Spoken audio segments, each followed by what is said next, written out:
Nora. Gracias. Gracias. Bueno, ¿y de qué hablamos entonces? Oye, la primera vez que un autor me dice que no hable de su libro en este programa, ¿eh? Eso tiene mucho mérito, ¿eh? Sí, de hecho, es nuestra manera de ver las cosas y nuestra manera de trabajar juntos es disfrutando de lo que se genera en el presente.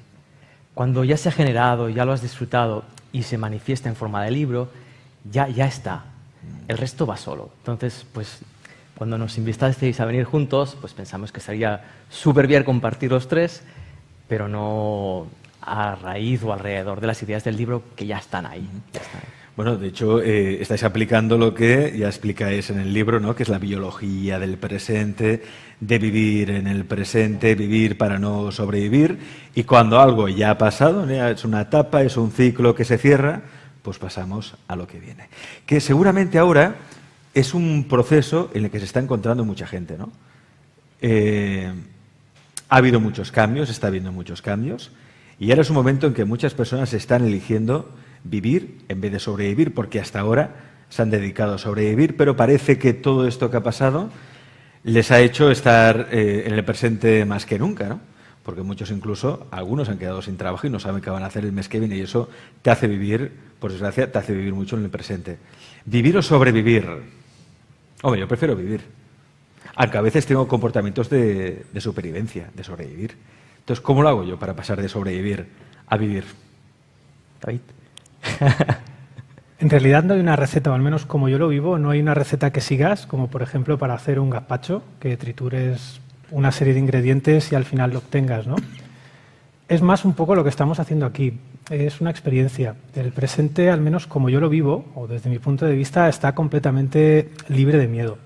Sé que muchas personas están viviendo quizá una situación donde reina la incertidumbre, donde, como decías, no saben qué va a hacer el mes que viene. Y a mí me parece muy bonita la figura del miedo y la confianza. Observa, Alex, como todos tenemos muy claro a qué temer. Al distanciamiento social, a que esta crisis continúe, a que le afecte a un ser querido. Sin embargo, no tenemos claro en quién confiar. Nos falta como un agente sobre el cual depositar esa confianza, ¿no? O una situación sobre el cual ponerla. Desde mi punto de vista, ese agente que buscas eres tú mismo, y esa situación es tu propia experiencia de vida, ¿no? Entonces, da igual la forma que tome. Toda la experiencia de vida contiene el hilo del cual puedes tirar y puedes realmente conectar con una parte de ti, ¿no? Para mí eso es vivir el presente, es descubrirme, es atreverme a ponerme delante de una situación que ya estoy viviendo, que fíjate que no parece nada atrevido, porque podrías decir, si la estás viviendo, ¿qué mérito tiene ponerse delante de una situación que estás viviendo? Pues ahora mismo para nosotros lo tiene todo. Es todo el mérito. Fíjate que solo es un cambio en tu disposición a vivir lo que estás viviendo. Cuando te abres a esa disposición a vivirlo, por primera vez se manifiesta la posibilidad de que en tu vida emerja esa confianza que nos conecta con el presente. La confianza, ¿eh? Es cierto que nos cuesta ahora más que nunca confiar, pero deseamos confiar en alguien. Deseamos confiar en los políticos, aunque la verdad no les tenemos mucha confianza. Deseamos confiar en la familia, pero a veces, según cómo, nos cuesta. Deseamos confiar, pero no podemos confiar, quizá porque ya ni siquiera confiamos en nosotros mismos. Que quizá ahí está el problema, que no confiamos. Sí, de hecho, para muchas personas ahí se termina la cosa. No, si yo ya quiero confiar, pero el contexto en el que estoy obviamente no me permite confiar. Y es porque pensamos que la confianza se basa en lo externo. Es decir, que yo tengo que encontrar motivos por los cuales confiar. Pero ¿cómo voy a encontrar motivos para confiar si no estoy confiando? Si confío, veré razones por las cuales confiar. Es justamente al revés. Y ese sistema de pensamiento inverso es el que, a mi modo de ver, se nos está mostrando ahora. Pensamos que confiar implica lo que vemos ahí fuera, cuando en realidad es una decisión que se toma. Uno no decide confiar, sino que uno se lanza a esa experiencia de la confianza y con ello aprende lo que es la confianza en realidad. Dar un salto. Salto al vacío, muchas veces. Sí, sería ese gesto de lanzarte a confiar en aquello que no conoces, porque al final desconfías de lo que no conoces en realidad. Entonces, cuando tú te lanzas a esa apertura de lo desconocido, ahí emerge en ti una confianza que tampoco conocías, que es una confianza que no se deposita en lo concreto, sino, como decía David antes, es una confianza que vive en ti y que despierta en ti. Y una vez despertada en ti, la puedes compartir con los demás. No esperar que los demás te den la confianza que tú buscas. Esto me recuerda a una película, Indiana Jones y la última cruzada. No sé si era la última o la penúltima prueba. Indy estaba al pie de un barranco y tenía que dar un paso de fe, un salto, ¿no? El salto de fe, el paso de fe. Pero claro, allí no había nada, no había ningún puente, no había nada. Y de repente le dijo, venga, vamos, a por todas. Dio el paso y de repente se hizo visible el puente, ¿no? Que era un puente invisible que lo llevó hacia el Santo Grial. Esta es una metáfora de lo que podría ser vivir, ¿no? Vivir la vida, sentirnos vivos, aunque veamos que eso está vacío, da el salto porque entonces construirás una nueva realidad. De hecho, si está vacío, mejor. Porque saltas al vacío, vas a construir una nueva realidad, sí o sí. Así es. La imagen del ser humano actual es hablarle al puente, ¿no? Es decirle, oye, parece que si no, no voy a pisar, ¿no? Y paradójicamente está viviendo la situación que tú presentabas, ¿no? Quizá ese puente solo emerge o solo nace cuando tú tomas esa decisión, pero queremos que el puente aparezca previamente a tomar nuestra decisión, ¿no? Y esa es la rueda de hámster, ¿no? La paradoja en la que, bueno, la mayoría de personas nos sentimos hoy en día, ¿no? Esperar que realmente aparezca delante de nuestros ojos lo que esperamos de la vida sin vivirla. Volvemos siempre al punto de siempre, ¿no? Cuando yo estoy pensando la vida, cuando estoy tratando de buscar la solución a mi miedo, a mi confianza a través del pensamiento, no la estoy experimentando. Si no la estoy experimentando, no puedo vivir. Si no vivo, no puedo conocerme. Si no puedo conocerme, tengo miedo. Porque principalmente, ¿de dónde nace el miedo, Alex? El miedo se destila de ese desconocimiento, pero aparecerá el puente cuando yo vaya a dar el paso. Fíjate que ahí estás pensando, por lo tanto, si estás pensando no estás viviendo. Si no estás viviendo no te puedes conocer. Y si no te puedes conocer, si vives tu vida siendo un auténtico desconocido para ti mismo, es normal que tu vida, en ocasiones, genere miedo. ¿Cómo me abro a vivir lo desconocido? ¿Cómo me abro a vivir esa nueva vida? Esto es lo que, Seri estaba comentando hace un momento, que esta situación nos invita. Pero, sin embargo, nosotros volvemos al punto de siempre. Primero dame la receta que yo luego vivo, porque nos encanta pensar la vida en lugar de vivirla. Y es en esa vivencia, en esa experiencia, donde está la posibilidad de descubrirte, donde existe la posibilidad de confiar, Alex. La posibilidad de confiar solo se encuentra en la experiencia, no se encuentra en forma de pensamiento. Has mencionado una palabra que yo creo que es clave para entender el momento actual, ¿no? El miedo. Ese miedo que nos debilita también, un miedo que hace que baje nuestro sistema también inmunitario y sistema de defensas. Ese miedo nos está lastrando en muchas cosas. ¿Cómo hacer frente al miedo? ¿Cómo superar ese miedo? ¿Cómo hacer que el miedo no te paralice? Curiosamente también, al hilo de lo que estás exponiendo, David, intentamos leer manuales. El manual para vivir sin miedo, sí, ¿no?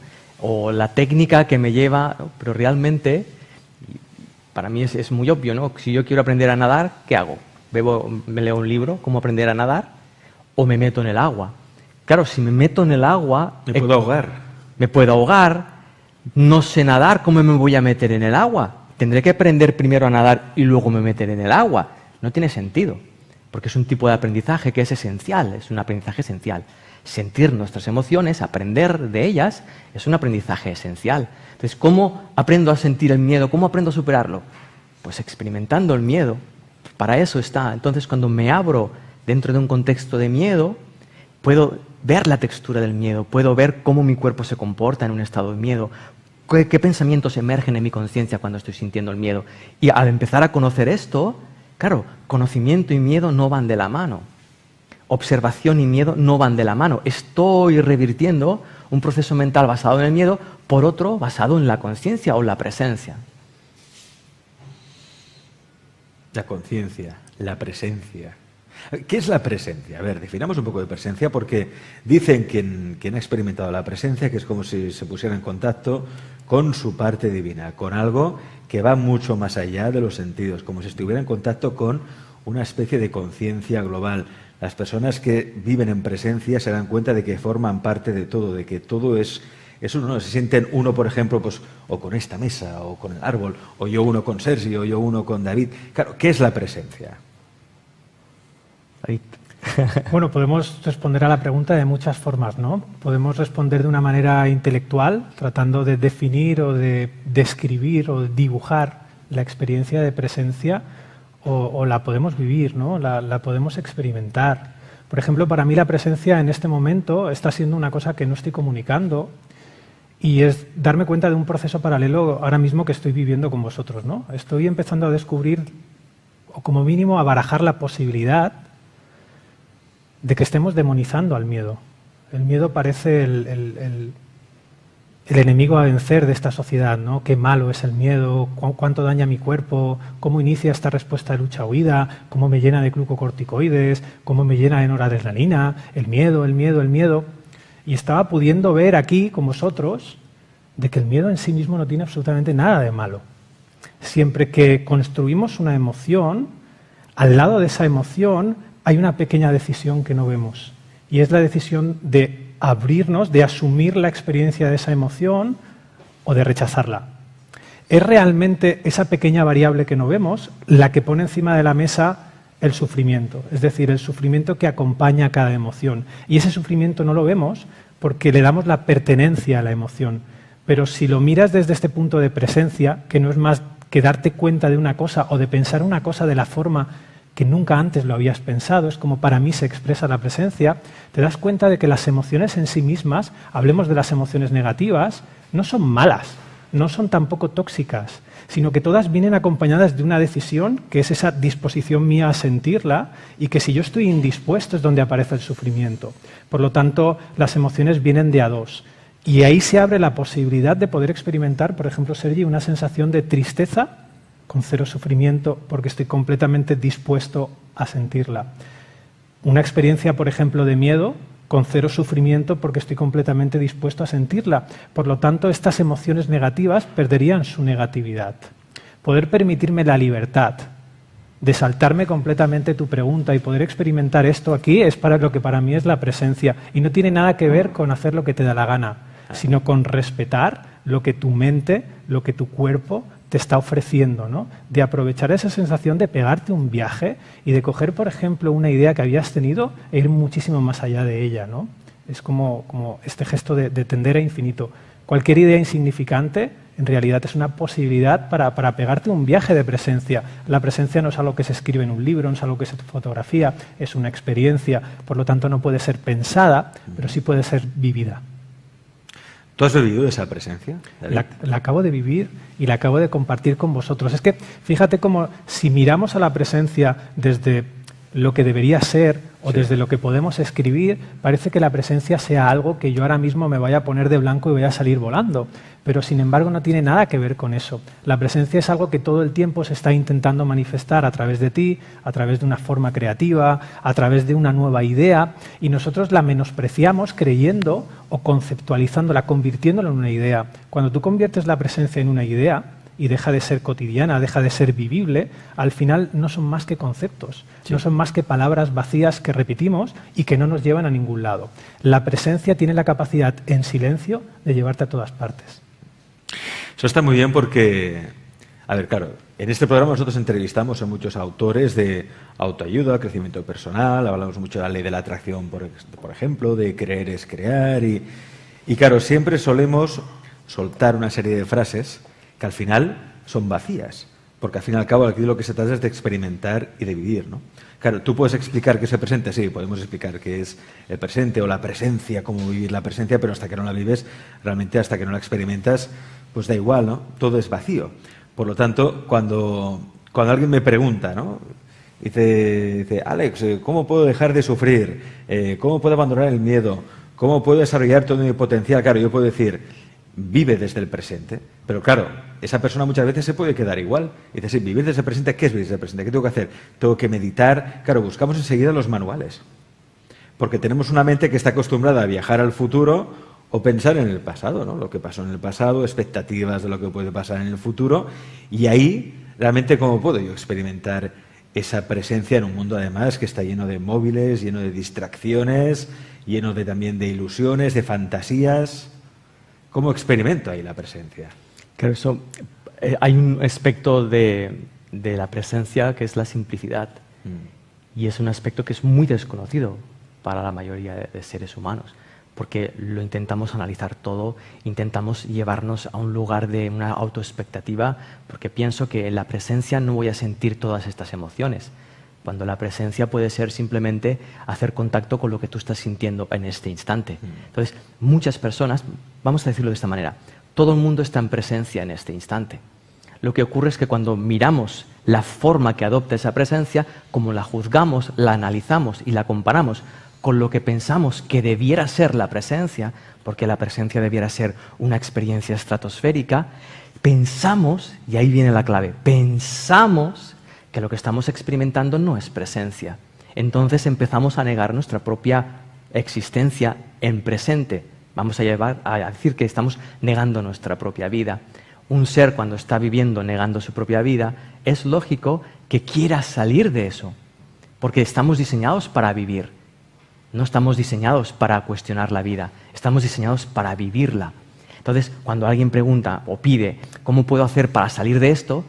Para mí, la respuesta es, entra del todo en ello. No en dirección contraria, sino en dirección a lo de está apuntando tu experiencia en ese momento. Eso es presencia también. Por ejemplo, Sergi, David, alguien que ahora mismo se ha quedado sin trabajo, no sabe ni siquiera si con el dinero que le queda va a llegar a final de mes y tiene miedo, que es normal, y tiene angustia y tiene mucha ansiedad. Claro, ¿cómo puede aplicar todo esto que estamos explicando para al menos eliminar ese sufrimiento, enfocarse en el mismo o en esa presencia y ir a lo que se puede llamar el campo de todas las posibilidades, ¿no? Y ver todas las posibilidades que aún le quedan por hacer, que no es un ser finito, que no todo se acaba, que puede seguir adelante, que saldrá adelante? Para mí es obvio si está dispuesto a aprender de esta situación o no. Si yo estoy sufriendo de lo que estoy viviendo ahora, estoy aprendiendo de ello, sin duda, sin duda. Y si no estoy sufriendo, me estoy expandiendo. Si estoy sufriendo, estoy aprendiendo cómo no sufrir con esta situación. Pero volvemos al ejemplo de la piscina, es exactamente lo mismo. ¿Cómo puedo conseguir que una persona que quiere aprender a nadar y que sufre en el agua, se meta sin sufrir en el agua?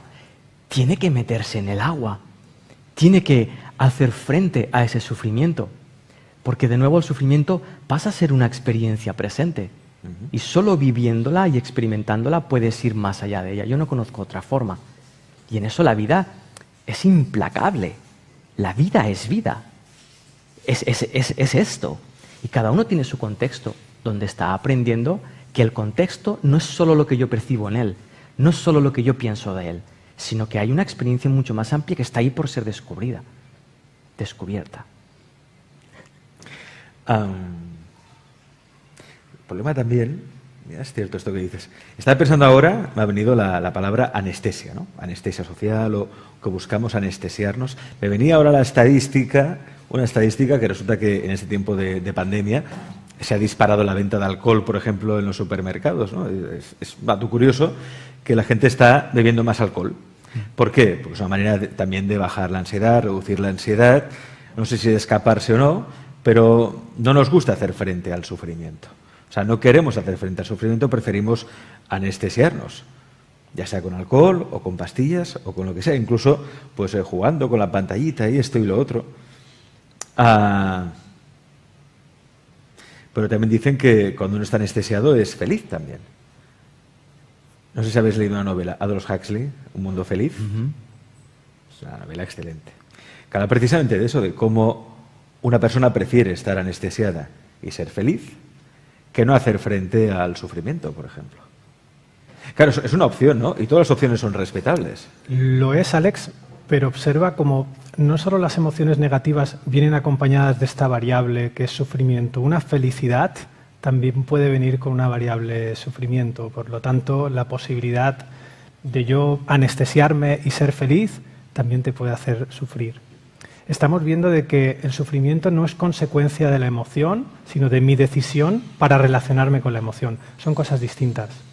Si nosotros estamos viviendo una situación de vida, estarás conmigo en que una situación de vida tiene dos componentes. Una externa, que es la que parece que compartimos todos, y una interna, que es como yo lo vivo.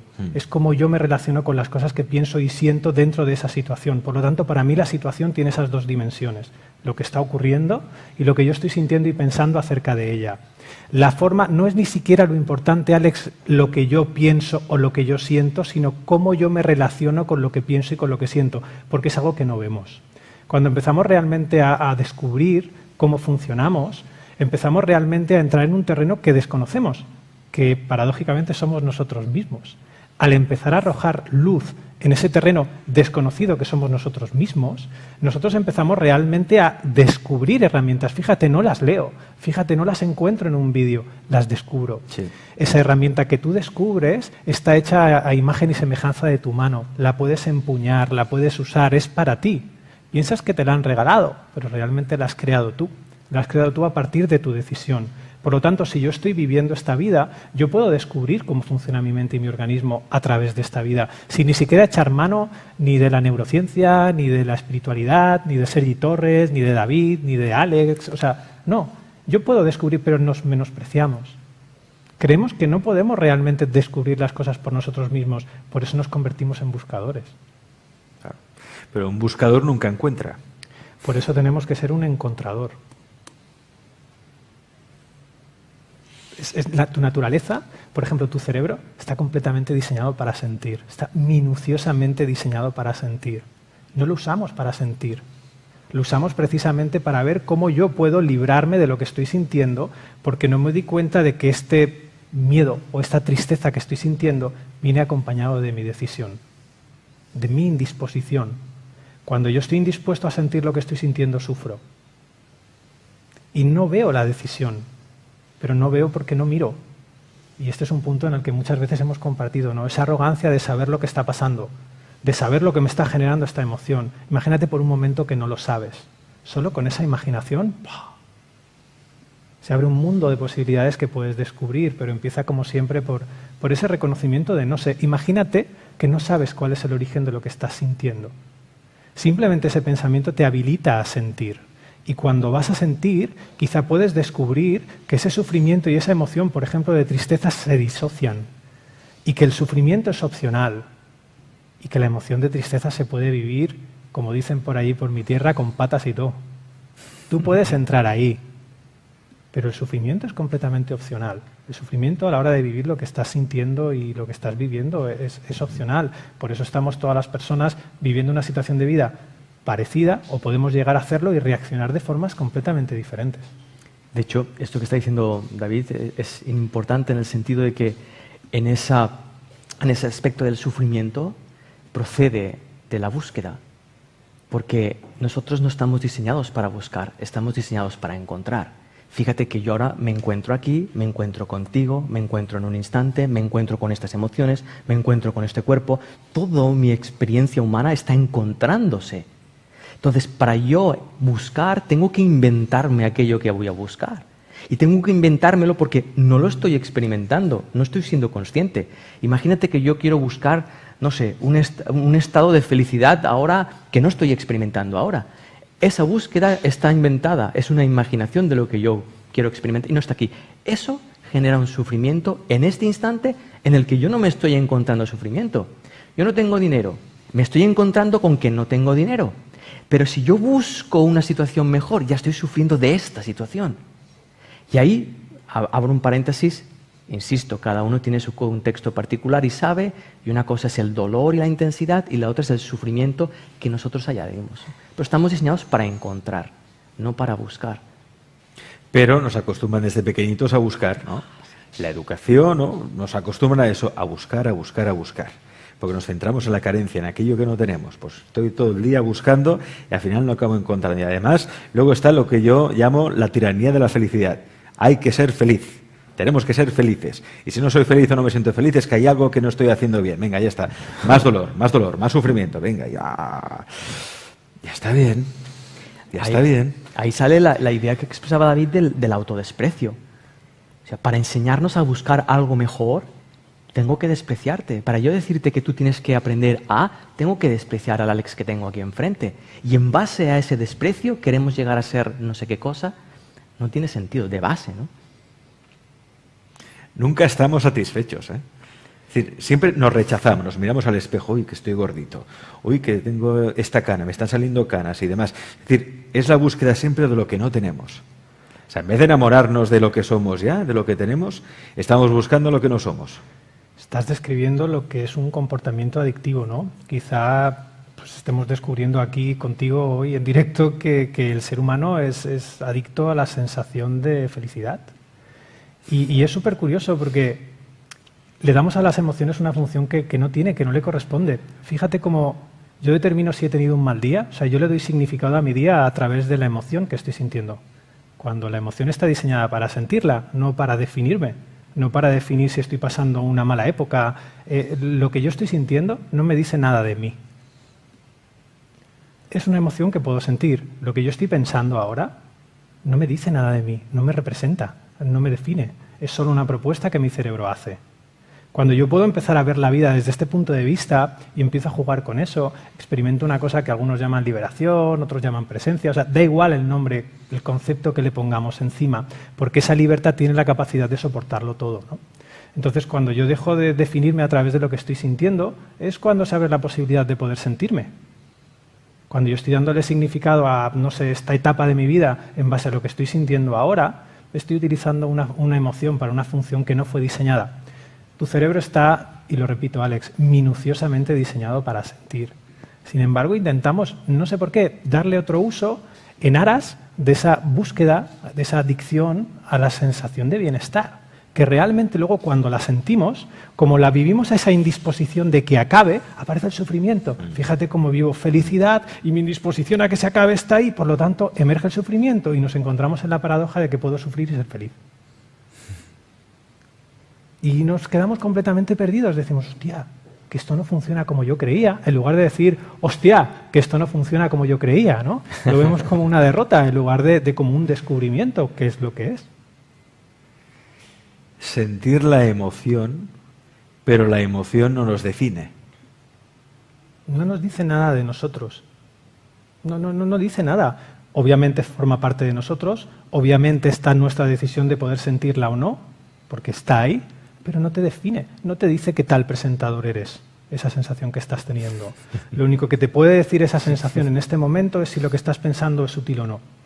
Pero le damos, ya te digo, le damos una función a las sensaciones y a las emociones que no le corresponde porque vivimos tan obsesionados con esa sensación de felicidad que tratamos todo el rato de buscar en lugar de encontrar, ¿no? Me parece que poco que añadir a la presentación magistral que ha hecho Sergi, ¿no? De lo de buscar y encontrar. Realmente nada de lo que estamos diciendo aquí hay que creérselo, hay que generar una receta, sino lo que estamos diciendo creo que es súper vivible, súper experimentable y a mí me daría bajón, ¿no?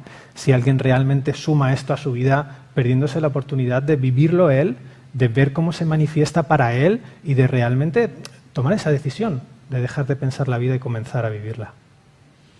Dejar de pensar la vida para vivirla, sentirla, como lo que es, ¿no?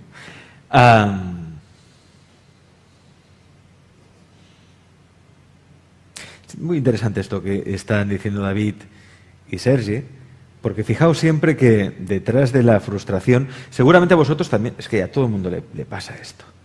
Hay una emoción como una emoción básica, que es lo que siempre sentimos cuando estamos a punto de meternos en la tristeza o en una frustración. Una emoción que reconocemos y que nos acompaña desde que somos pequeñitos, ¿no? Es una emoción. Pero no nos fijamos en esa emoción, no sentimos esa emoción.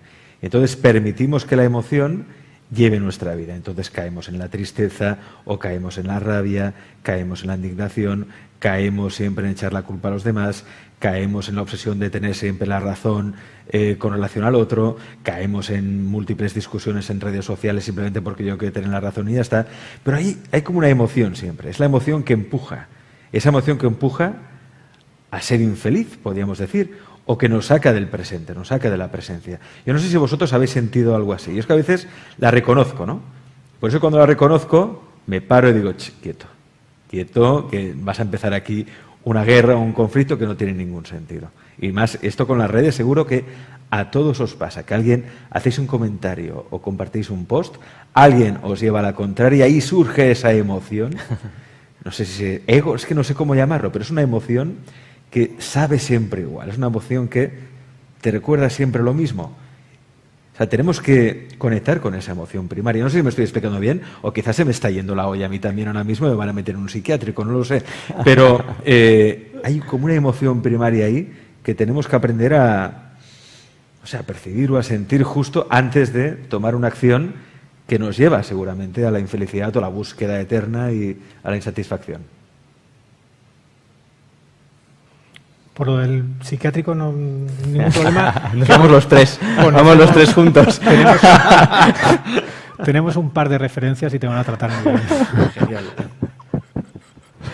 Eso que expresas es muy bello, porque es tu experiencia y es tu conocimiento.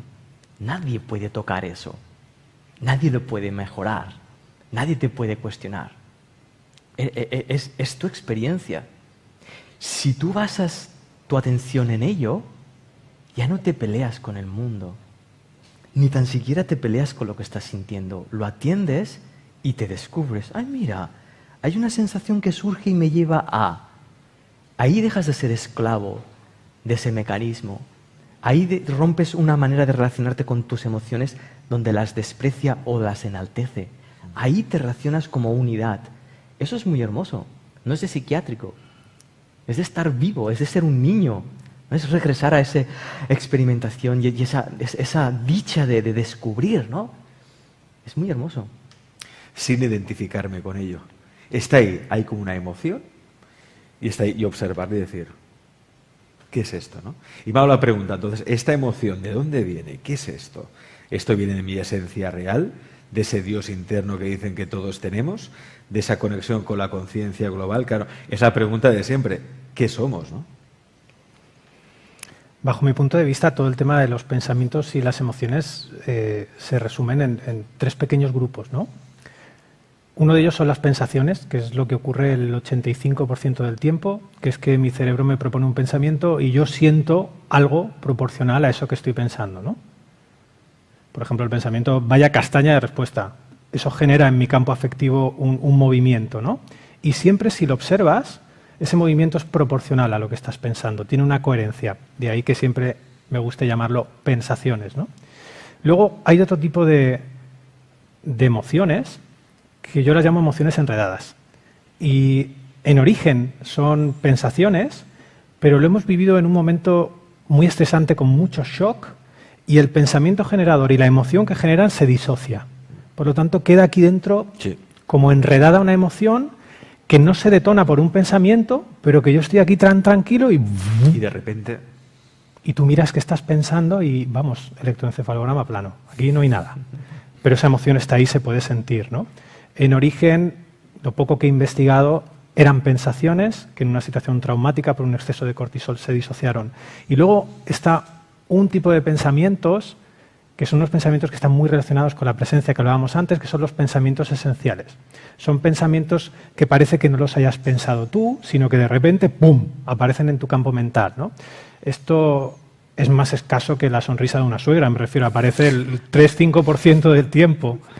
Y tiene la capacidad de destrozar el mundo que vemos. O sea, la creatividad de estos pensamientos es completamente destructiva. O sea, no viene a respetar todo lo que has pensado. No. Se meten ahí con un descaro y tiene la capacidad realmente, vienen además con una sensación de certeza absoluta. Tú sabes que esto que estás pensando no lo puedes explicar, pero es así. Hay gente que lo llama intuiciones, revelaciones, en fin. Yo le he puesto este nombre de pensamientos esenciales y normalmente a nivel cognitivo se ve una sobrecarga en la red neuronal por defecto. No es como un fogonazo, ¡pum! Y estos pensamientos no son pensamientos que se busquen, sino que te encuentran. Tú has dispuesto el escenario y de repente este pensamiento aparece, ¿no? Y curiosamente, disponer el escenario para que estos pensamientos aparezcan es comportarte de manera coherente con cómo funcionas, es dejar de definirte a través de tus emociones y sentirlas, es dejar de definirte a través de lo que piensas y realmente tomar la decisión de si eso que estás pensando es útil o no, ¿no? Es, en definitiva, Alex, cambiar la forma de relacionarnos con nuestros pensamientos y emociones, no cambiar los pensamientos y las emociones. Es otra historia completamente distinta que no vemos, porque pensamos que somos nosotros los que pensamos, los que tenemos que gestionar esta emoción. Y es cierto que si te tomas la vida así, que sé de primera mano lo que es, al final la vida puede terminar siendo un rollo y puedes tener muchísimo trabajo, ¿no?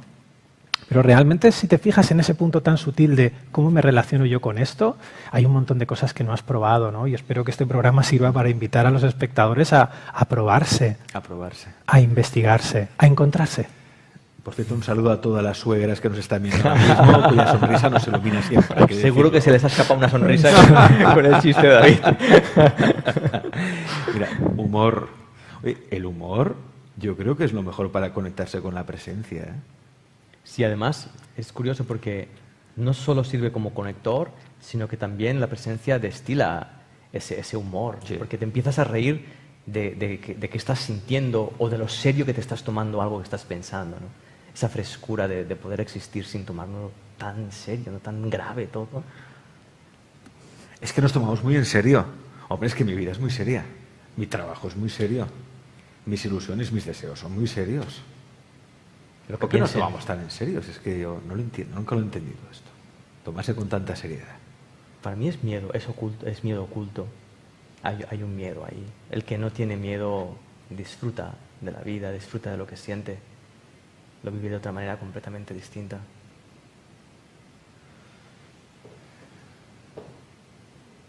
Disfrutar de la vida. Es que yo soy como vosotros en eso, es decir, no me gustan los manuales, ni me gustan las recetas y que me digan, mira, pues para experimentar la presencia tienes que hacer una meditación, levantarte a las 5 o a las 4 de la mañana y hacer una meditación, si puede ser en la postura del loto, luego haces el pino puente y con suerte pues ya acabas en urgencias directamente, ¿no? Pero me refiero, como no hay manuales, lo que tenemos que hacer es probar, lo que decía David, probarnos. Prueba, es que no hay recetas para esto. A mí mucha gente en el chat siempre me lo pregunta, ¿y esto cómo se hace? Y es una pregunta que yo hago también habitualmente, ¿no? Porque hay mucho interés por cómo personas que ya están en esa presencia o en esa satisfacción o que rezuman esa felicidad, esa alegría interna, pues saber cómo lo han hecho, ¿no? Porque yo también quiero experimentar eso. Pero claro, ahí entramos, es su experiencia. Entonces, él se ha probado, a él le va bien una cosa o experimenta una cosa, pero es que a otra le va bien otra. Entonces, el consejo, si se puede dar algún consejo, es simplemente experimenta la vida, experiméntalo, vívelo todo sin prejuicios. Totalmente, Alex, pero es que fíjate cómo esa misma pregunta ya te está mostrando el camino. Porque si tú empiezas a ver realmente esa pregunta, ¿cómo lo hago? Y empiezas a verlo como una pensación, como una propuesta neuronal, y empiezas a ver qué te hace sentir, empiezas a descubrir en esa sensación desagradable cómo lo hago, ese menosprecio que hablábamos que te estás haciendo, ¿no? Porque cuando tú empiezas realmente a proyectar esa pregunta fuera, cuando tu sensación es la respuesta a esa pregunta, estás perdido. Ahí perpetúas la búsqueda. Pero cuando tú empiezas a darte cuenta realmente de que esa pregunta te está generando una sensación, te está cambiando y empiezas a explorarlo, el viaje que haces es en la dirección opuesta al que te esperabas, ¿no? Ya no viene la respuesta de Sergi Torres o de Alex o de David, sino que empiezas a ver que la respuesta empieza a moverse y a nacer dentro de ti, ¿no? No sabemos cómo funcionamos. Estamos viviendo una vida sin saber cómo funcionamos, sin saber quiénes somos. Somos auténticos desconocidos para nosotros mismos. Principalmente, hoy venía para acá, estábamos hablando con Sergi, ¿no? El miedo que nos da lo desconocido. Imagínate el miedo de una persona que vive la vida siendo un auténtico desconocido para sí mismo. Pregunto, ¿no es normal que en esas condiciones de vivir mi vida siendo un auténtico desconocido para mí mismo, mi vida genere miedo? Ante esa pregunta, la respuesta no es un argumento racional, es una experiencia. La respuesta a la pregunta ¿cómo lo hago? Es una experiencia, no es un argumento racional, pero es una experiencia que empieza y termina en ti, y es lo que no vemos. Pensamos que la pregunta tiene que pasar por 1000 bocas hasta que alguien me diga algo que me haga clic, cuando el clic te lo está haciendo la pregunta todo el rato. Lo que pasa es que tú no asumes eso que estás sintiendo como la respuesta a tu pregunta. Lo asumes como un miedo, y por eso no te exploras, ¿no? Estamos tan cerca. Es como si nos estuviera, no sé, una persona, o sea, la respuesta gritándonos al oído y nosotros lo único que estuviésemos metiendo un tapón de cera en la oreja, ¿no? Para decir, no, es que yo he leído que me tengo que meter un tapón de cera en la oreja. Claro, no escuchas, ¿no? ¿Qué estoy haciendo mal? Eso es que me hace falta más. Pues me voy a comprar ahora la supercera XXL y me voy a poner también por el otro. y estamos poniéndonos un tapón de cera en el oído pretendiendo oír. O sea, en fin, es un poco extraño, ¿no? Estamos haciendo 1000 virguerías, dando 1000 vueltas para algo que ya está ahí. Estamos en una neurosis y no salimos de esa neurosis, ¿no? Y para paliar esa insatisfacción, pues caemos en lo de buscar continuamente, ¿no? Pero claro, yo me pregunto, pues tampoco está mal ser un buscador, porque buscador hace que te muevas. Porque tú imagínate, no, es que yo ya soy feliz como estoy, es que no hace falta que busque nada ni que haga nada porque ya estoy en mí, estoy perfecto, pues me quedo aquí quieto, no hago nada más, ¿no? Es decir, es la quietud aquella de decir, siempre se dice, tiene que haber un poco de insatisfacción para que el individuo crezca, explore, saque recursos de sí mismo. O sea, en cierta manera la insatisfacción o el sufrimiento es también un impulso para evolucionar, ¿o no? Yo vivía así, Sí. pero me di cuenta de que no. ¿No? Me di cuenta de que no, porque yo también pensaba que si no tenía motivaciones por descubrir cosas, yo no me iba a mover. Como si yo fuese un agente ajeno al propio movimiento de la vida. Pero cuando me di cuenta de que había un propio impulso en el instante presente, llamado vida, me di cuenta de que esa misma vida ya hace ese movimiento. Nosotros, sin darnos cuenta, ya somos una respuesta que la misma vida se está dando a sí misma. Somos formas de vida. Ser formas de vida, ya somos una respuesta de la vida hacia sí misma. Entonces, si podemos atendernos desde esa perspectiva, nos daremos cuenta de que esas inquietudes no tienen que venir generadas por mí mismo, sino que aparecen en mí mismo como motor de la propia vida. Entonces, esas inquietudes aparecen sin obstáculo alguno. Porque cuántas cosas yo quiero encontrar y me dedico a buscar que implican la dificultad de encontrarlas.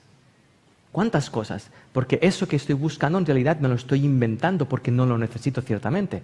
Al no necesitarlo, la vida no lo propone en el presente.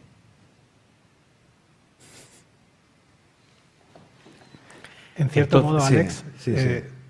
al menos es súper bonito lo que está diciendo Sergi, porque está abriendo la posibilidad de que nosotros construyamos nuestra propia motivación para seguir manteniendo la coherencia de lo que estamos viviendo. O sea, la motivación ya no es algo que surge acerca de, por ejemplo, pues necesito una motivación, voy a buscarme esto, lo otro, no, sino que la esté construyendo yo. Está viendo esa posibilidad. Y si yo estoy construyendo mis emociones, yo estoy construyendo mis motivaciones para realmente mantener, pues no sé, da igual que sea una búsqueda, da igual que sea una relación, da igual que sea un trabajo. Fíjate cómo día a día muchas personas construyen una motivación para levantarse y seguir yendo al mismo día a trabajar. Sí. Y muchas veces a lo mejor utilizan esa sensación que están teniendo para darle significado a su vida y decir, no tengo motivación. No significa nada, simplemente estás sintiendo cosas, simplemente estás construyendo motivaciones. Es pararte a mirar el juego lo que realmente te abre la posibilidad de experimentar, llámalo presencia, o de experimentar simplemente tu vida de una forma más honesta. No hace falta que construyas una motivación para ir a trabajar. Puedes realmente ver cómo es tu experiencia construyendo esa motivación. Y fíjate cómo siempre queremos encontrar. ¿Y luego qué voy a encontrar? Voy a encontrar miedo, voy a encontrar no sé qué. Déjate de lo que quieres encontrar. Encuéntralo. No lo pienses, o sea, no hagas el proceso de manera racional, ¿no? Porque si hago esto, entonces voy a encontrar, voy a hacer... No has vivido nada, no te has descubierto, no has hecho nada en ese proceso. A lo sumo, has, no sé, consumido un poco más de glucosa y te duele un poco la cabeza, pero realmente no te has movido del instante en el que estabas. Sigues perpetuándolo. Y perpetuarnos consume muchísima energía, nos agota, ¿no? Decimos que la vida es dura, pero perpetuar nuestro circo es muchísimo más, ¿no? Fíjate la libertad de yo poder expresar esto libremente sin definirme a través de eso. Yo no tengo que sostener lo que te estoy diciendo, porque lo estoy descubriendo. No es fruto de una reflexión, es algo que estoy viendo ahora. Por lo tanto, cuando tú realmente ves algo y lo expresas, no necesitas sostenerlo. Puedo venir contigo aquí a la próxima entrevista o hablar con Sergi y experimentar y decir justamente lo contrario, porque la vida no va de tener razón, no va de sostener una verdad, va de descubrirse, ¿no? Entonces, o sostienes una verdad y buscas otra, o te descubres. Y tampoco se trata de buscar siempre la gran frase o esa frase genial o esa... Es decir, hay tantas expectativas, y en el sector de lo espiritual también, hay muchas expectativas, Y a veces me sorprendo del alto grado de mercantilismo que hay muchas veces en el sector de lo espiritual, porque siempre estamos buscando etiquetas, ¿no? Y crear nuevas terapias y nuevas técnicas y buscamos lo último, porque parece que si simplemente decimos, no, experimenta el presente, experimenta tus emociones, a partir de ahí construye tu vida, eso es demasiado simple, ¿no? Amamos la complejidad. Quizá porque tenemos miedo a ese vacío, supuesto vacío que podemos sentir si simplemente experimentamos desde el presente. O sea, me parece muy interesante esta charla porque estamos yendo a la motivación que nos lleva a experimentar una realidad o situaciones más agradables o que tienen más relación con aquello que se puede llamar el propósito de vida, nuestra misión. O sea, algo que emerge de dentro que no tiene que ver con la mente, el ego o lo que nos han inoculado desde pequeñitos, ¿no? O que llevamos pensando toda la vida. Claro, ¿qué es lo que nos mueve? Hay muchos libros que hablan de eso, ¿no? ¿Qué es lo que mueve al ser humano? ¿Qué es lo que nos motiva? Entonces ahí tienes la pirámide de Maslow que te dice, no, primero te motiva obviamente tener las necesidades básicas cubiertas, luego ya viene, llega entonces la autorrealización, la concienciación, pero quizás que la pirámide de Maslow se tendría que dar la vuelta, ¿no? Es decir, empecemos por la autorrealización, la conciencia, es decir, siempre estamos haciendo para tener y luego entonces ya nos daremos el lujo de ser, pero tenemos que hacer para tener y entonces ser. Y nuestro objetivo en la vida es hacer para tener, hacer para tener, hacer para tener. Y el ser, si queda tiempo, pues ya pensaremos en él, ¿no? Claro, ahora la gente que nos esté siguiendo dirán, no, si esto lo que dice David, lo que dice Sergi, está muy bien, suena muy bien y conecta conmigo. Y vibro, ¿no? Eso me resuena. Pero en la vida hay que hacer planes. Y cuando haces planes, tienes que pensar. Estás pensando en la vida al planificar la vida, pero los planes son inherentes a la vida. Tienes que planificar, ¿no? Es decir, esta misma entrevista se planificó en su día. Planificamos que un día, una hora, pues estaríais aquí conmigo charlando, ¿no? Es decir, hay que hacer planes en la vida, con lo cual la vida hay que pensarla sí o sí. Claro, depende de cómo se mire. Tú lo acabas de hacer con la pirámide de Maslow. Tú has tomado la pirámide de Maslow y la has visto desde una perspectiva inversa. Nosotros podemos coger lo que es planificar y cómo lo vemos y le podemos dar la vuelta. Nosotros planificamos en el momento presente, no puedes planificar antes. Nosotros estamos aquí por un plan que se lleva a cabo en el presente, no por lo que planificamos anteriormente.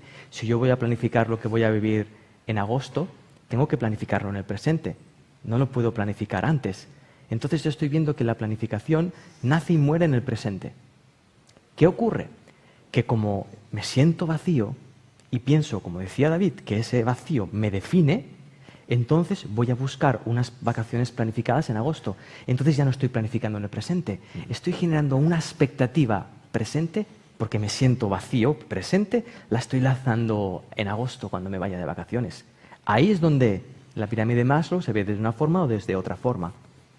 Fíjate, volviendo a la pirámide de Maslow en el paralelismo con la planificación. Para cubrir la base de la pirámide es muy ancha, pero si le das la vuelta, para cubrir tu existencia, que es un instante presente, es un instante presente, ya está realizado. Siguiente, y desde ahí se va manifestando el resto de forma natural. Planificar, igual, si tú planificas y te das cuenta de que lo que estás haciendo es una extrapolación de este instante, no tienes expectativas, ya no usas tus deseos para planificar, sino que usas lo que está aconteciendo, cómo te sientes, los pensamientos que aparecen en el presente. Eso te lleva a planificar en coherencia. Esos planes son coherentes. ¿Qué pasa con los planes coherentes? Que si no se llevan a cabo no los sufres, porque los has disfrutado mientras los estabas planificando. Si yo planifico con expectativas, no los estoy disfrutando hasta que yo vaya a Calcuta o a Tombuctú en agosto. Sí. Esa es la perspectiva distinta del mismo gesto, planificar. Mira, yo ayer me sorprendí precisamente en una de esas actitudes, pensando en que bien, bueno, estamos trabajando mucho, estamos haciendo muchas horas entre grabaciones, directos y demás, pero ahora es la recta final, porque así luego ya cogeremos una semana y pico en estas vacaciones de Navidad y entonces ya podremos descansar y disfrutar de la vida. Y dije, yep, ¿qué pasa aquí? Pero si es tu trabajo, es tu vocación, te lo estás pasando en grande, vívelo, experiméntalo, disfrútalo, saboréalo. ¿Por qué tienes que aplazar el placer, el gozo, el disfrute a la semana de vacaciones? Para eso construimos las motivaciones realmente. para no sentirnos. Ahora mismo, por ejemplo, una forma diferente de explicar lo que ha expuesto Sergi con matemáticas es la teoría del caos, la no linealidad. Cuando tú estudias un sistema vivo, te das cuenta de que ese sistema vivo, si tú quieres hacer predicciones, por ejemplo, como hace el hombre del tiempo, tienes que estar muy atento de las condiciones presentes. Sí. Porque conforme te separas de este instante, la probabilidad de que tu predicción falle es altísima. Con que cambie minuciosamente, aquel decía el aleteo de una mariposa, con que cambie minuciosamente este instante presente, tu predicción se puede ir al traste. Es tu apertura a estar equivocado, a que esa planificación cambie, realmente lo único que tiene sentido. No tiene nada de malo pensar la vida, no tiene nada de malo planificarla. Ahora, si yo me digo quién soy a través de lo que pienso, soy una cosita muy limitada. Si no me doy la libertad de ir más allá de lo que mi cerebro piensa, si no me doy la libertad más allá de esa motivación que te has construido de esas vacaciones en Cancún, es una mierda.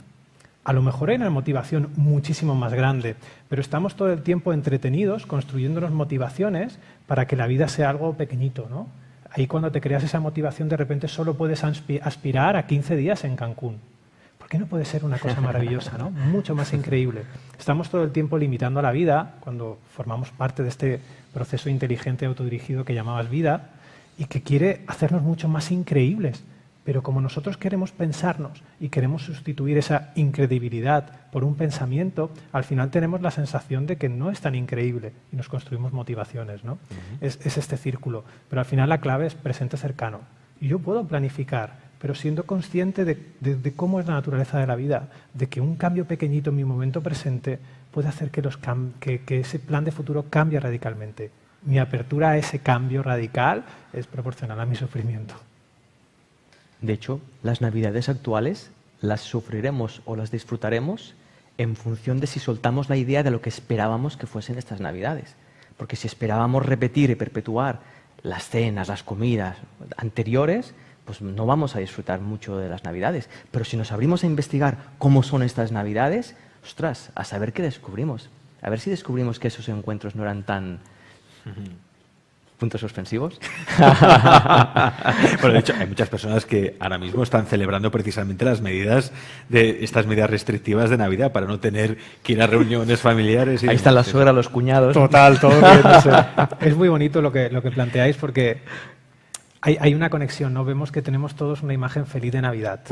A lo mejor mi imagen feliz de Navidad es estar lejos de mi suegra, no lo sé, o es estar con 20 personas en el salón de mi casa, pero yo tengo esa imagen feliz de Navidad, sí. Y mi momento presente es el que es. Pues hay una pandemia, hay una limitación. La diferencia entre mi imagen mental feliz de Navidad y mi momento presente es proporcional también a ese sufrimiento, como veíamos, ¿no? Cuanto más diferente sea, más probabilidad tengo de sufrir. Cuanto más se parezcan, más probabilidad tengo que ser feliz. Y luego me voy a esa Navidad o me voy a ese viaje en Cancún y digo, coño, tampoco era tan feliz. Y entonces ahí es donde viene la paradoja, ¿no? Donde viene esa... Y entonces, ¿qué haces? Construyes otra motivación. Decir, esta sí. En Navidad, pues ya no voy más a casa de mis padres, porque piensas que tu sensación de felicidad proviene de ese contexto, ¿no? Pero no proviene de ese contexto, porque no te das cuenta que estás todo el rato traficando con una imagen feliz de Navidad, de vacaciones, de programa, de trabajo. ¿En qué punto usas, Alex, tu sensación para definir que estás trabajando demasiado, o que estás trabajando esto, o que no deberías trabajar tanto? Esa sensación no te está diciendo nada de eso. Y esto no quita con que estés cansado. Claro que puedes estar cansado, pero usar esa sensación para definir tu trabajo es un acto muy injusto, porque no le pertenece, no tiene la capacidad esa sensación de decirte cómo te estás relacionando con el trabajo. No la tiene. Y si lo haces, pues te pierdes mucha información, ¿no? Por ejemplo, descubrir simplemente que a lo mejor solo necesitas descansar. Por ejemplo. Y... cuando planificamos tanto y aplazamos la felicidad, el disfrute, el goce, aquella semana, como dices, en Cancún o donde sea, no nos damos cuenta de que realmente cada día puede ser Navidad para nosotros. Es decir, la fiesta va allí donde voy yo. Es decir, tú puedes estar perpetuamente en fiesta o en alegría, en sentirte vivo. No tiene que venir nadie a darte permiso para ser feliz. Me parece que solo se puede ser feliz en Navidad o en determinadas fechas. Es decir, tú puedes celebrar la vida, estar en ese júbilo continuamente, ¿no? Claro, La cuestión es,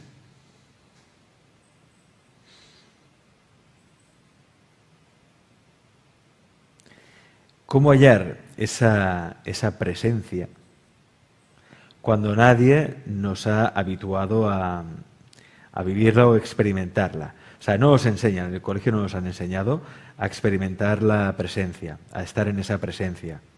Claro, hay quien dice, pues las meditaciones van muy bien para poder hacer un silencio interior, una quietud, una paz, para hallarme en esa presencia. A partir de ahí, experimentar lo que soy, lo que estoy viviendo, mis sensaciones, mi respiración, mi cuerpo, todo lo que realmente soy. Hay quien dice incluso que a través de una meditación, experimentar esa quietud, entra en lo que se llama el campo de todas las posibilidades, un campo en el que nuestro ser se vuelve infinito y vemos realmente todas las posibilidades que tiene nuestro ser, que va mucho más allá de la mente, del ego, de las expectativas, deseos, ilusiones que tenemos. Es decir, el ser humano tiene un potencial que no se lo acaba.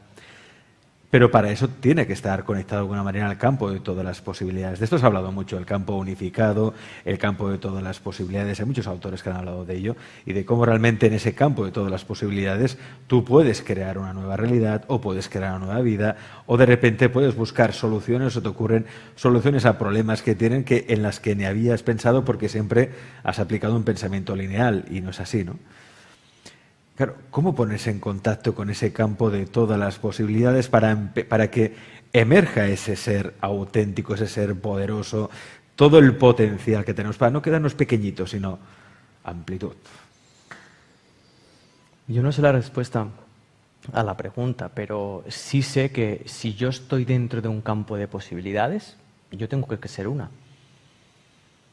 Si esto es un campo de flores, yo tengo que ser una flor. Si paso a ser esa flor, estaré dentro del campo de flores. Pero la pregunta es, ¿yo estoy dispuesto a ser totalmente esta posibilidad, Sergi? Si yo me abro a ser completamente esta posibilidad, Sergi, seguramente entraré en comunicación con ese campo de posibilidades, por la razón de que yo soy una de esas posibilidades. Pero ¿cuántas personas están dispuestas a ser lo que son? Porque vivimos en un sistema de pensamiento que lo que está tratando de hacer es imaginar lo que somos e intentar alcanzar esa imagen. Entonces soy una flor dentro de un campo de flores queriendo ser un olivo. Y queriendo ser un olivo para entrar en conexión con el campo de flores. No funciona. La simplicidad está de nuevo en regresar a esta posibilidad que estoy siendo. Y si no la analizo y no me identifico con ella, si no la uso para definirme como ser, tarde o temprano tengo que estar en conexión con ese campo de posibilidades. A ver si lo que estoy experimentando cuando siento tristeza es campo de posibilidades. A ver si cuando pienso ese pensamiento recurrente estoy experimentando campo de posibilidades. No lo sé, pero como digo que no, estoy buscando otra opción distinta, estoy rechazando mi posibilidad. Si rechazo mi posibilidad, estoy rechazando el campo de posibilidades, porque yo soy una posibilidad dentro de todas las posibilidades.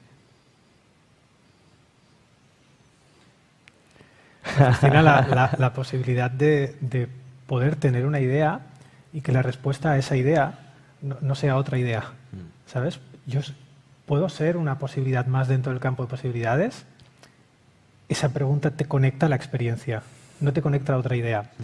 Esto a mí me da a entender de que la presencia no tiene nada que ver con lo que nos han enseñado en el colegio. O sea, no es el fruto, el producto de una educación o de un aprendizaje. Es algo que se da en un momento, ¿no? Con una decisión de ese tipo y nace aparentemente de una vida pensada, de un pensamiento que es propuesto, pero que tú decides darle otro tratamiento.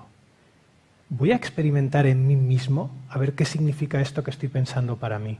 Eso te lleva a una dimensión, a un paraje, a un campo de flores completamente nuevo, ¿no? Es como si la posibilidad de cada cosa que estás pensando, estás sintiendo, te pone en un campo de flores completamente nuevo. Y por lo tanto hoy eres una rosa y mañana, no sé, eres un conejo y al día siguiente eres una abeja y polinizas la misma rosa que fuiste. Y es que cada pensamiento, cada emoción, cada posibilidad, al final en algún punto se van a encontrar, ¿no? Y ese punto se llama presencia. Bueno, ¿qué os parece esta charla, esta conversación con Sergi y con David? Hay muchos comentarios. No sé si queréis comentar algo. Bueno, ya que estamos aquí, estamos en directo. 7 y 10 minutos. Nos hemos pasado de la hora, pero es que me da igual. Porque me lo estoy pasando tan bien con vosotros. Estoy experimentando tanto la presencia con vosotros que voy a seguir. Qué bueno. Os parece bien, ¿eh? Os Yo espera quería, alguien, no, yo quería a ti preguntarte, de hecho, Sí. porque, claro, tú tienes tu modus operandi, ¿no? O sea, tu imagen feliz de día laboral, de presentador y todo este tipo de cosas, y de repente vienen dos tíos aquí que no quieren hablar de su libro, como dijo aquel, y claro, tú de repente te encuentras en que empiezas a jugar un partido de tenis a 3, ¿no? Pues con Roger Federer, y empiezas, ostras, y me está sorprendiendo un montón. ¿Has llegado a algún punto de esta entrevista a pensar algo que no habías pensado antes? Sí, sí, sí. Precisamente algo que he experimentado durante esta entrevista es como muchas veces aplazo la felicidad o el disfrutar del trabajo, que al fin y al cabo es mi vocación, pero la aplazo porque tengo como una idea de que necesito descansar, necesito un descanso y tal, cuando realmente lo que necesito no es descansar, lo que necesito es desconectar de mí, olvidarme de mí, olvidarme de mis expectativas, olvidarme de las personas que yo mismo me he creado, olvidarme un poco de ese personaje que yo mismo me he creado, ¿no? Y me he dado cuenta de eso en esta entrevista. Me he dado cuenta de eso, de cómo precisamente lo que me cansa es el personaje que yo mismo he creado. Por lo tanto, no necesito una semana de vacaciones, porque la semana de vacaciones ese personaje tampoco va a descansar. Estará ahí, porque estará dando vueltas a nuevas ideas, nuevas expectativas y demás. Entonces, yo me he quedado con eso. O sea, he identificado el personaje. Un personaje que no me permite disfrutar de algo que realmente es un trabajo que me encanta, ¿no? Y que lo disfruto habitualmente, pero hay momentos aquellos que o me siento cansado y tal, pero ese cansancio no es físico, es un cansancio del personaje, del ego, de las expectativas, ilusiones, fantasías que de por sí no existen, porque eso no existe. O sea, existe este momento, esta charla, esto que estamos teniendo ahora, esto existe, no hay nada más aparte de esto. Eso es lo que he descubierto. Existe eso y lo que puedas descubrir de ti. Y ya está. Todo lo demás... Wow. Gracias, Alex. Gracias por ponerte la ropa de jugar al tenis. Porque es cierto que evitamos siempre, ¿no? esta situación, ¿no? Como que, bueno, pues tú tener tus preguntitas, de todos tener un poco el guión de lo que va a pasar, Sí. ¿no? Precisamente para no descubrirnos y bueno, que lo hayas hecho hoy, la verdad es que me apetece agradecértelo. Pues a mí también me apetece agradeceros que me habéis llevado a ese descubrimiento, agradeceros que me hayáis desmontado los planes, eso está muy bien, la verdad, porque, aparte, es cierto que a mí siempre me ha encantado improvisar y tampoco no me gusta seguir guiones y demás. Pero bueno, es lo típico de que como a veces... No digamos que hay inseguridad, pero aquello que dice, bueno, voy a preparar un guión por si acaso, por si me quedo en blanco, ¿no? Lo típico de todos los presentadores o cuando hacemos un programa de, mira, para no quedarme en blanco voy a escribirme algo y si en un momento me quedo en blanco, ¡pap!, voy para allá. ¿Por qué? Porque tenemos miedo al silencio. Esto nos pasa a los locutores, presentadores, supongo que a los conferenciantes, bueno, a ti no sé, si a ti eso no te pasa, porque he seguido conferencias, a ti lo que es quedarse en silencio en un momento, a ti eso no te da pavor. Pero hay mucha gente que le da pavor quedarse en silencio porque parece que entonces, uy, es que ¿qué van a pensar de mí? Si me quedo aparentemente en blanco, me quedo en silencio, pensarán o que no soy inteligente, o es que no tengo un argumento, o es que tal. Y ya está, ya te has bloqueado. Ahí la has cagado, como le suele decir. Pero dejar silencios... Mira, algo que he descubierto, que me encantan los silencios. Algo que he descubierto aquí, el silencio, el poder del silencio. Que no tengo por qué estar pensando en la pregunta que os voy a hacer, que esto lo hacemos mucho los presentadores, que a veces en vez de escuchar lo que dice el invitado, estoy pensando en la pregunta que le voy a hacer, la pregunta ingeniosa, genial, que hará que quede muy bien en pantalla. Y no es eso, no es eso. Menos mal que solo lo hacéis los presentadores, nadie más lo hace, ¿eh? Oh, ya hablo por mí. No. Nos encanta escucharnos, ¿no? Y que poco escuchamos a los demás. El silencio no tiene nada que ver, no tiene tanto que ver con lo que no dices, sino con lo que no usas, ¿no? Es esa, en fin. Creo que nos falta escucharnos un poquito más, porque cuando te escuchas realmente no hablas, ¿no? Y la posibilidad de poder meterme dentro de lo que estás diciendo y lo que estás contando está ahí. Cuando estoy pensando lo que te voy a decir, no te estoy escuchando. Y cuando no te estoy escuchando realmente, esto que estamos viviendo aquí, esta posibilidad de ir aprendiendo y nutriéndonos cada uno de una idea que nace en el cerebro de otro, se corta, ¿no? Porque lo llevas siempre a tu terreno. Y claro, en tu terreno no descubres mucho, ¿no? Es como si quisieran llevarte a un campo de flores y tú quisieras, no, yo el de margaritas, ¿sabes? Sí, estaba viendo que, de hecho, el silencio lo escucha todo. Sí. Y nosotros somos mente en silencio. Pensamos que los pensamientos que pensamos manchan ese silencio. Y no es cierto. Porque la atención que usamos para atender los pensamientos, la atención es lo que es el silencio. Nosotros pensamos que una mente en silencio es una mente que no piensa. Y no es cierto. Una mente en silencio es una mente que se atiende. Sí. No tiene nada que ver. Atenderse es muy simple.